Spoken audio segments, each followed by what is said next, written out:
Now when it comes to the Kaaba, the main point that we try to communicate is the following. In Islam or in the Quran, God teaches that if all mankind and if all the jinn combine to sin and move away from God, then God doesn't lose one atom's worth of his kingdom. And if mankind and jinn combined to dedicate every second of their life to prayer and to worship of the one God, then God's kingdom doesn't gain one atom's worth as well. What does this philosophy teach you?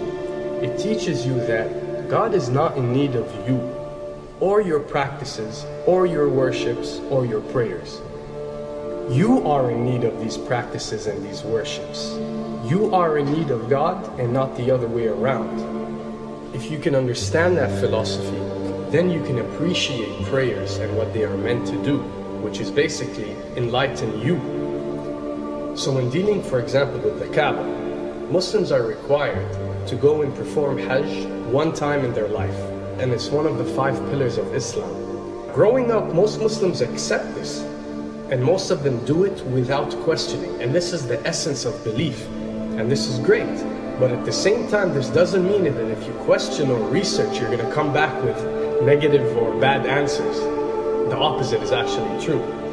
So when we started researching into the esoteric agendas and we started researching the elite, we found out how much certain type of practices and rituals can affect your lives. So when we went and placed this on Islam, we developed an even deeper respect for this religion and a far deeper respect for God and the creator of us. So when you go to the Kaaba and you circle around it 7 times, the essence of this worship is not that you are worshipping a stone, or that you are worshipping a house, or that you are worshipping a Kaaba. The Kaaba is merely the focal point or the centerpiece that all Muslims have to unite and focus their energy and prayers towards in a practice that is actually worshipping God.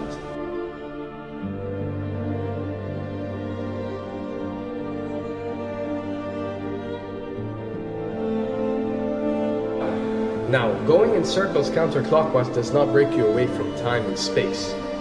But the fact that the energy of the Kaaba is the strongest energy on earth and it flows counterclockwise, by you flowing in correlation with this energy, you are uplifting yourself.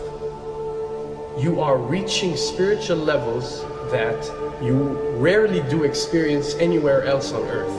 And the fact that you got to do it 7 times, and we are taught that there are 7 skies or 7 samawat or 7 spiritual planes, then one can discover that each circle breaks you through a spiritual plane spiritually, so you can reach the ultimate state of wisdom and spirituality.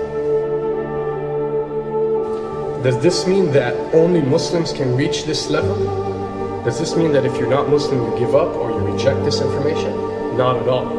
In essence, any one of you, regardless of what your faith is, if you are dedicating your worship and your journey to the one and only Creator and not anything created, then you are on a righteous path.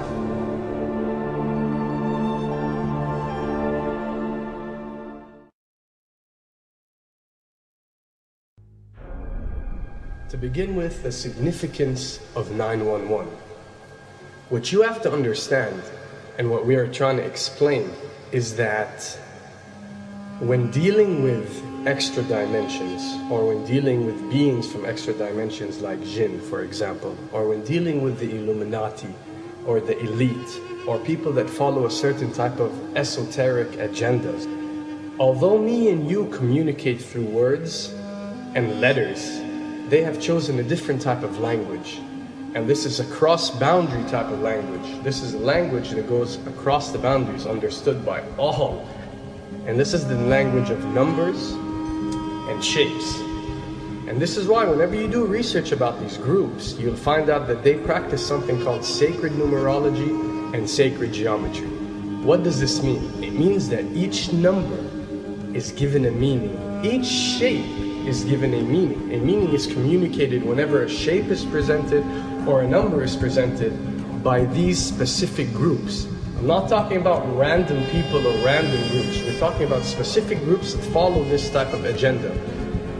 When numbers are used, it signifies a certain type of meaning. When shapes are used, the same is followed. So, in their definition, in a numerological sense, 10 is the Alpha and the Omega, or the God. 11 is a step above God. 101 is a step above God.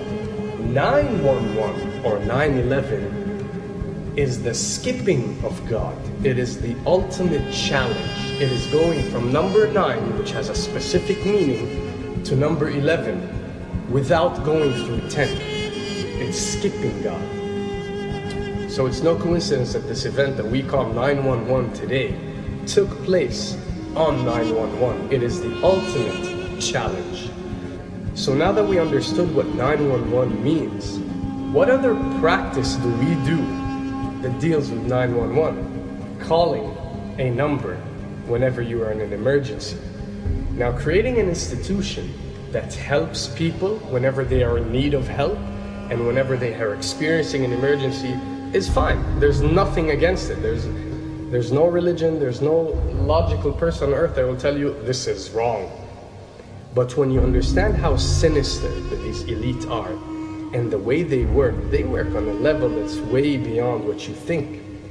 So the fact that when you're experiencing an emergency or when you are in need of help, you have to pick up a phone and dial 911, which is the ultimate numerological definition of skipping God, then you'll understand how these people work.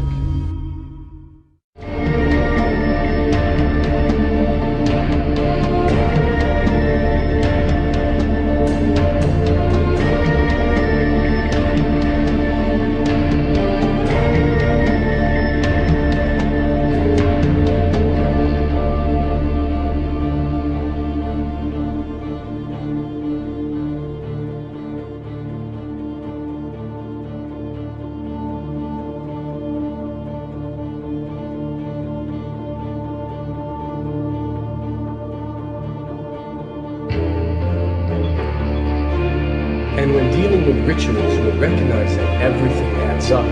For something to be a ritual, everything has to be in place, everything has to be perfect.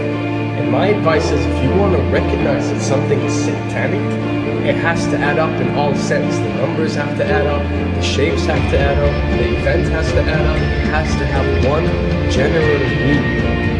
The pieces of the puzzle fit perfectly. That's when you recognize when something is ritualistic or satanic.